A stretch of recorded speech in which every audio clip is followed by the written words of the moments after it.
Review on Melvin number 3. Now, this review has been late for months, which should have been done. So, let me send out an apology to Tim Olson, who I had told I was going to do this, and he asked me about it a few times, and I told him I was going to do it, but did not do it, and I apologize for it. Personal reasons that I wasn't able to, but I apologize to him. So, and believe it or not, this is the second time I try to record this, so hopefully on this one it records. Melvin number 3. All right. Art by Sid Tellis. Inks by Rick Piper. Edited by Gable Pennyshot and lettered by SK. The covers by Sid Tellis and Rick Piper. Back covers by Rob Ewing. Back cover colored by Phil Leon, which I'm assuming he's the one that might have colored the front as well. It looks, yeah, because it's the same one. So, okay, so Phil Leon colored both the front cover and the back cover. Now, I've done a review on 1 and 2, which is one video, and I expressed how I didn't like issue number 1 so much, but I was glad that I waited to do the review on issue number 1 until after I read issue number 2. So I combined them to let you guys know that yes, I did not like issue number 1, but issue number 2 was like 1,000% better. And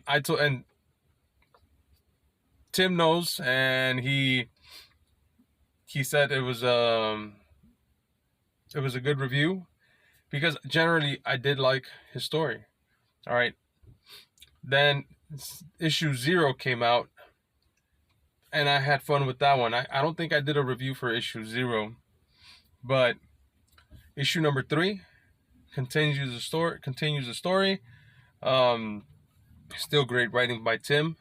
I enjoyed it. Can't wait for issue number 4, which is almost done, and it should be out in a few months. Don't quote me on that, but I recall that being said by Tim, I think on Hero Shack. All right. So maybe you guys noticed that I do a lot of things that have to do with either Hero Shack, Cross Comics, or Velvet Comics, which is Tim Olson's. All right. I'm very into independent comics, which this is what this is. This is an independent comic book from Tim Olson, and you can find them all on Amazon. All right.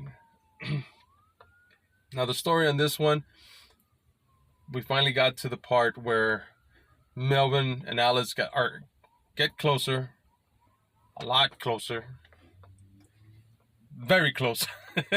All right, and there's a relationship that has formed there, and he does feel protective of her, whether he tells her or not. At this point, when they get close, now she knows. But that's more than halfway into the story when that occurs. So prior to that, there's still, the back and forth little arguments that you'd see on people that like each other but don't want to admit that they like each other, like that. And we find out that Melvin has a healing factor because his face gets blown off. Not his skull, his face. And he recovers from it, but Alice doesn't know this. So when they crash land into her father's kingdom on the bay, when she wakes up, she wants to know what happened. Is he alive? Then she sees him, and instead of joyfulness, she gets that pissed off kind of thing, like, you're okay? Like, why was I worried about you kind of thing? And I guess she's kind of like a brat to some of the people there, and you'll see it in the story. And then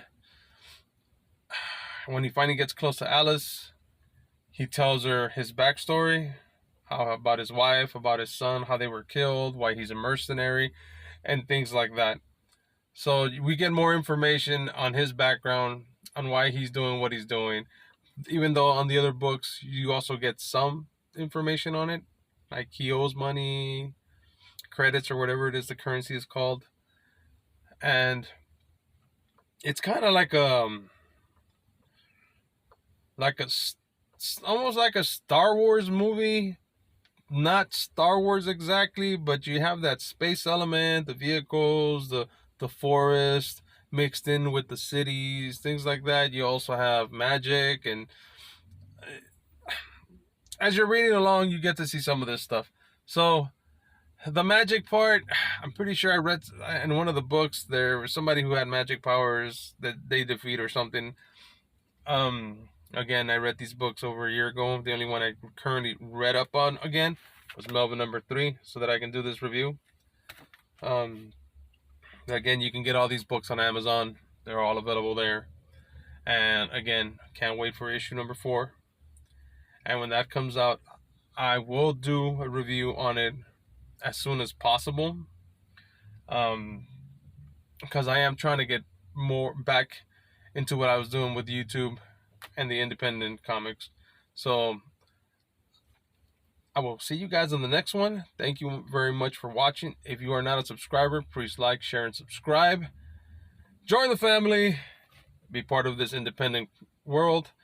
And soon you guys get to see some of my ash cans, which reminds me, my ash can, my 8-page ash can is gonna be given out for free when Snowdrift #2 from Rick Piper's Cross Comics comes out later this year. And currently I am working on a 4-page ash can, which I will be putting out on YouTube so you guys can read it. You guys can pause it and read it. Eventually, I'm thinking I'm going to do a couple of ash cans before I actually finish my book, because it is my first one, and I found that making these shorter ash cans is helping me, like reaching a goal, and once that goal is done, I can go to the next one, and it's been good for me to do that. So in my ash can #4, my 4-page ash can, I'll be introducing Tiger Claw and Ben Cooper's 1954 original Spider-Man, who is public domain, and I'm created my own version of it. He looks a lot like the costume, but the powers that I'm giving him are different from Spider-Man, and to make him completely not Spider-Man, and his mask the eyes don't look like Spider-Man, they look like the costume. Alright, now there are some webbing aspects of the mask that look like Spider-Man, but that's only because it was originally from Ben Cooper's Spider-Man and Marvel just copied that. Alright, so I'll be letting that out, but again, I'm going on a rant now, so this time, guys, I'll see you guys later. This has been Outcast Comics. Till next time, bye.